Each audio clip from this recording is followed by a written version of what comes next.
നമസ്കാരം, മലയാളി വാർത്തയിലേക്ക് സ്വാഗതം. Confident group chairman CJ Roy അദ്ദേഹം മരിച്ച് ദിവസങ്ങൾ പിന്നിടുമ്പോഴും മരണവുമായി ബന്ധപ്പെട്ട കൂടുതൽ ദുരൂഹതകൾ ഇപ്പോഴും ഉത്തരം കണ്ടെത്താനുണ്ട്. ഏതായാലും ഇപ്പോൾ കുറച്ച് വിവരങ്ങൾ പുറത്തു വരികയാണ്. റോയ് 6 മാസമായി കടുത്ത മാനസിക സമ്മർദ്ദത്തിലായിരുന്നുവെന്ന് തെളിയിക്കുന്ന രേഖകൾ അന്വേഷണ സംഘം കണ്ടെത്തിയതായിട്ടാണ് വിവരങ്ങൾ. റോയ്ക്ക് കടബാധ്യതകളില്ല. ദുബായിലും കേരളത്തിലുമുള്ള റിയൽ എസ്റ്റേറ്റ് പ്രൊജക്റ്റുകൾക്കായി രാഷ്ട്രീയ നേതാക്കളിൽ നിന്നും സിനിമാ മേഖലയിൽ നിന്നുള്ളവരിൽ നിന്നും നിക്ഷേപം സ്വീകരിച്ചിരുന്നു. കേന്ദ്ര ഏജൻസികളുടെ വലയിൽ റോയ് കുടുങ്ങിയേക്കുമെന്ന സംശയത്തിൽ ചില നിക്ഷേപകർ പണം തിരിച്ചു ചോദിച്ചതും കൂടുതൽ സമ്മർദ്ദത്തിനിരയാക്കിയെന്നും വിവരമുണ്ട്. റോയ് എഴുതിയ കുറിപ്പിൽ നിക്ഷേപകരുടെ വിശദാംശങ്ങളുണ്ട്. പല ഇടപാടുകളുടെയും സ്രോതസ് വെളിപ്പെടുത്താനാകാത്തത് റോയിയെ കടുത്ത സമ്മർദ്ദത്തിലാക്കിയെന്നും ഇതാണ് കടുത്ത തീരുമാനത്തിലേക്ക് നീങ്ങാൻ കാരണമായതെന്നുമാണ് സംശയിക്കുന്നത്. കൊച്ചിയിൽ കഴിഞ്ഞ വർഷം അദ്ദേഹം നടത്തിയ ഫ്ളാറ്റ് ഇടപാടുകളിലേക്കും അന്വേഷണം വ്യാപിപ്പിക്കുകയാണ്. കൊച്ചിയിലെ 156 ഫ്ളാറ്റുകൾ വളരെ വില കുറച്ചു കാട്ടി വിറ്റെന്ന സംശയമാണ് ആദായ നികുതി റെയ്ഡിലേക്ക് നയിച്ചതെന്ന് കരുതുന്നു. മരണത്തിന് തൊട്ടു മുമ്പ് ആരെയൊക്കെയോ റോയ് വിളിച്ചിരുന്നു എന്നറിയാൻ ഫോൺ കോൾ വിവരങ്ങൾ പരിശോധിച്ചു വരികയാണ്. ഡയറിയിലെ 9 പേജുകളിലായി എഴുതിയ ആത്മഹത്യാക്കുറിപ്പിൽ പ്രമുഖ രാഷ്ട്രീയ നേതാവിൻ്റെ പേരുണ്ടെന്ന അഭ്യൂഹവും പരന്നിട്ടുണ്ട്. റോയ്ക്ക് കടുത്ത മാനസിക വിഷമതകൾ ഉണ്ടായിരുന്നോ എന്നും അന്വേഷണ സംഘം പരിശോധിക്കുന്നുണ്ട്. ജീവനൊടുക്കുന്നതിന് മുൻപുള്ള ദിനങ്ങളിൽ ജയനഗറിലെ ഒരു ഡോക്ടറെയും റോയ് സന്ദർശിച്ചിരുന്നുവെന്നും വിവരമുണ്ട്. CJ റോയിയുടെ മുൻകാല ചികിത്സാ വിവരങ്ങളെക്കുറിച്ചും പ്രത്യേക അന്വേഷണ സംഘം അന്വേഷിക്കുമെന്നും കർണാടക ആഭ്യന്തരമന്ത്രി G. പരമേശ്വര മരണത്തിൽ ജുഡീഷ്യൽ അന്വേഷണം ആവശ്യപ്പെട്ട് കേരള മുഖ്യമന്ത്രി പിണറായി വിജയൻ കേന്ദ്ര ധനമന്ത്രി നിർമ്മലാ സീതാരാമന് കത്തയച്ചിരുന്നു. ആദായ നികുതി വകുപ്പ് നിർമ്മലാ സീതാരാമന്റെ കീഴിലായതിനാൽ അന്വേഷണ കാര്യത്തിൽ തീരുമാനം എടുക്കേണ്ടത് നിർമ്മലയാണെന്നും പരമേശ്വര പറഞ്ഞു. ജനുവരി 30-നാണ് ഓഫീസിലെ ക്യാബിനിൽ CJ റോയിയെ വെടിയേറ്റ് മരിച്ച നിലയിൽ കണ്ടെത്തിയത്. ഏറെ കാലമായി റോയ് മാനസിക സമ്മർദ്ദത്തിലായിരുന്നെന്ന് വ്യക്തമാക്കുന്ന 9 പേജുള്ള ആത്മഹത്യാക്കുറിപ്പിന് സമാനമായ കത്ത് നേരത്തെ കണ്ടെടുത്തിരുന്നു. ഫൈനൽ സ്റ്റെപ്പ് എടുക്കുന്നതിൽ കുടുംബത്തോട് ക്ഷമ ചോദിക്കുന്നുവെന്നും റോയ് കത്തിൽ എഴുതിയിരുന്നു. മരണത്തിന്റെ തലേ ദിവസം ജയനഗറിലെ ഒരു സൈക്യാട്രിസ്റ്റിനെ റോയ് സന്ദർശിച്ചിരുന്നുവെന്നും അദ്ദേഹത്തിന് മാനസിക പ്രശ്നങ്ങൾ ഉണ്ടായിരുന്നോ എന്ന് അന്വേഷിക്കുമെന്നും മന്ത്രി പരമേശ്വര പറഞ്ഞു. ഇതിന്റെ ഭാഗമായാണ് മെഡിക്കൽ ഹിസ്റ്ററി പരിശോധിക്കുന്നത്. കോൺഫിഡന്റ് ഗ്രൂപ്പിന്റെ നിർണായക പണമിടപാടുകളെക്കുറിച്ചും റോയിയുടെ ഭാര്യയ്ക്കും അറിയാമായിരുന്നുവെന്നും അന്വേഷണ സംഘത്തിന് വ്യക്തമായിട്ടുണ്ട്. ഭാര്യയുടെ ഉൾപ്പെടെ വിശദമായ മൊഴിയും ശേഖരിക്കുന്നുണ്ടെന്നും മന്ത്രി പറഞ്ഞു. മരണത്തിന് മുമ്പ് റോയ് ആരോടൊക്കെയോ ഫോണിൽ ഉൾപ്പെടെ സംസാരിച്ചിരുന്നുവെന്നതും SIT വിശദമായി അന്വേഷിക്കും. മരിക്കുന്നതിന് മുമ്പ് റോയ് അമ്മയോട് സംസാരിക്കാൻ ആഗ്രഹിച്ചിരുന്നെന്ന റിപ്പോർട്ടുകൾ നേരത്തെ പുറത്തു വന്നിരുന്നു.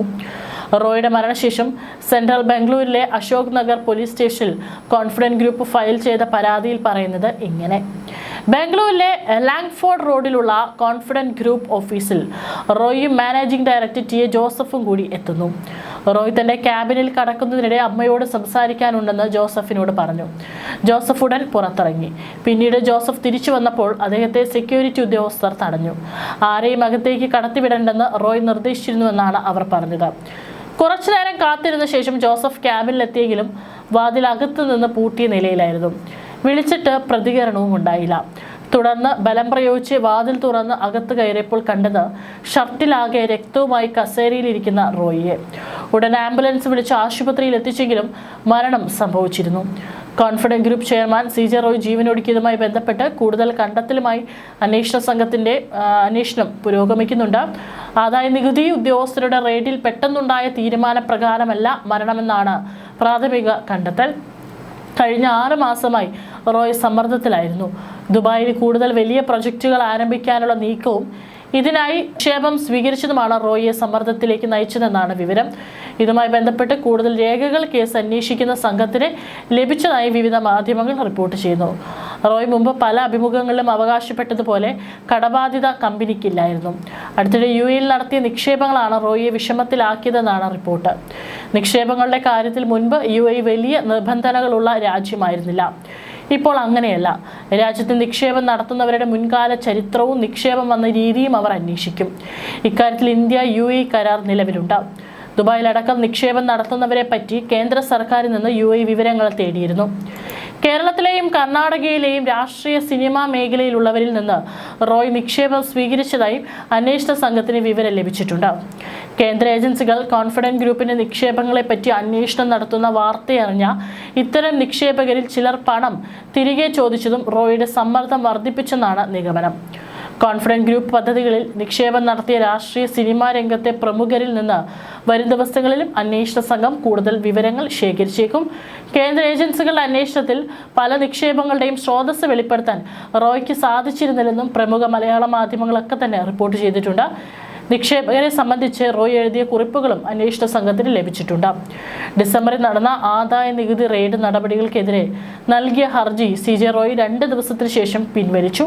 ഹർജി പിൻവലിക്കാനുള്ള അപേക്ഷ പരിഗണിച്ചാണ് കർണാടക ഹൈക്കോടതി കേസ് തീർപ്പാക്കിയത്. കഴിഞ്ഞ ഡിസംബർ 3-ന് ആദായ നികുതി ഉദ്യോഗസ്ഥർ നടത്തിയ റെയ്ഡിനെതിരെയായിരുന്നു ഹർജി. റെയ്ഡ് നിയമവിരുദ്ധമായി പ്രഖ്യാപിക്കണമെന്നായിരുന്നു ഹർജിയിലെ ആവശ്യം. കൊച്ചിയിലെ ഉദ്യോഗസ്ഥർക്ക് ബാംഗ്ലൂരിൽ റെയ്ഡിന് അധികാരമില്ലെന്നാണ് ഹർജിയിലെ വാദം. റെയ്ഡിൽ രേഖകൾ പിടിച്ചെടുത്തത് അനധികൃതമാണെന്നും ഹർജിയിൽ CJ റോയ് വാദിച്ചിരുന്നു. ഡിസംബർ 16-നാണ് കർണാടക ഹൈക്കോടതിയിൽ ഹർജി നൽകിയത്. CJ റോയും കോൺഫിഡന്റ് ഗ്രൂപ്പിന് കീഴിലെ 8 കമ്പനികളുമാണ് കോടതിയെ സമീപിച്ചിരുന്നത്. എന്നാൽ ഡിസംബർ 18-ന് തന്നെ ഹർജി പിൻവലിക്കാൻ അപേക്ഷ നൽകി. വിശദമായ വാദത്തിന് മുൻപേ ഹർജി പിൻവലിച്ചത് എന്തിനാണെന്ന് വ്യക്തമല്ല. ഹർജി പിൻവലിച്ചതോടെ കോടതി കേസ് തീർപ്പാക്കുകയായിരുന്നു. റോയ് തീരുമാനം മാറ്റിയതിന്റെ കാരണവും അന്വേഷണ സംഘം പരിശോധിക്കുന്നുണ്ട്. അതായത് കൂടുതൽ ദുരൂഹതകൾ മറന്നീക്കിക്കൊണ്ട് പല കാര്യങ്ങളും ഇനിയും കോൺഫിഡന്റ് ഗ്രൂപ്പ് ഉടമയായിട്ടുള്ള CJ റോയുടെ മരണത്തിൽ പുറത്തേക്ക് വരാനുണ്ട്. ഏതായാലും അന്വേഷണ സംഘം അവിടെ തന്നെയുണ്ട്. കൃത്യമായിട്ടുള്ള അന്വേഷണങ്ങളും പുതിയ കണ്ടെത്തലുകളും അവർ നടത്തുന്നുണ്ട്. അതിൻ്റെ അടിസ്ഥാനത്തിൽ പലരെയും ചോദ്യം ചെയ്യുകയും പല മൊഴികളും അവരിൽ നിന്ന് ശേഖരിക്കുകയും ചെയ്യുന്നുണ്ട്.